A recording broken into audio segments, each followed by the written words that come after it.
Puis, toi, tu fais partie des Amis de l'Acadie.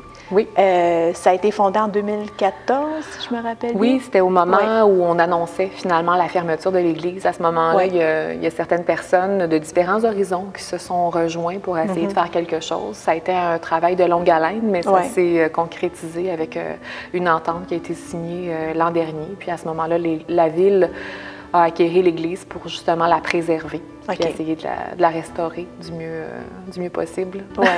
Puis tu as écrit un livre aussi sur l'Église. Oui, dans le fond, moi, j'ai essayé d'amener ma contribution de cette façon-là en écrivant au départ des articles dans le Canada français pour faire connaître le lieu, pour expliquer en quoi le tabernacle pouvait être une œuvre tellement importante, puis la contextualiser aussi dans son époque. Fait que c'était mon apport, puis par la suite, ils ont cru bon faire un livre avec ça, puis aujourd'hui, je pense que j'ai amené peut-être une façon de voir différente la richesse artistique historique de l'Acadie.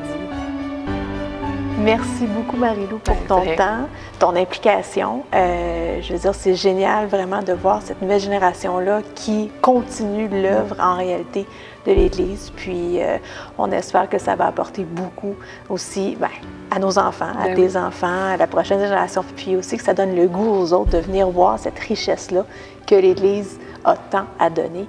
Donc, Marie-Lou, si on veut en savoir plus, l'œuvre de l'Église, les amis de l'Église aussi, comment on fait? Bien, dans le fond, on a une page Facebook, puis les Amis de l'Église patrimoniale de l'Acadie. On peut voir à ce moment-là les activités qu'on propose, la naissance de l'organisme, un peu aussi son historique.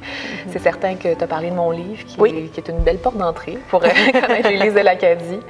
Puis il y a aussi Ma Culture, un site Internet de la Ville qui parle des programmations. Donc nous, quand on va avoir des événements, ça va vraiment passer par ce portail-là pour l'information culturelle. C'est une belle façon là, de nous suivre puis de voir qu'est-ce qu'on fait comme activité.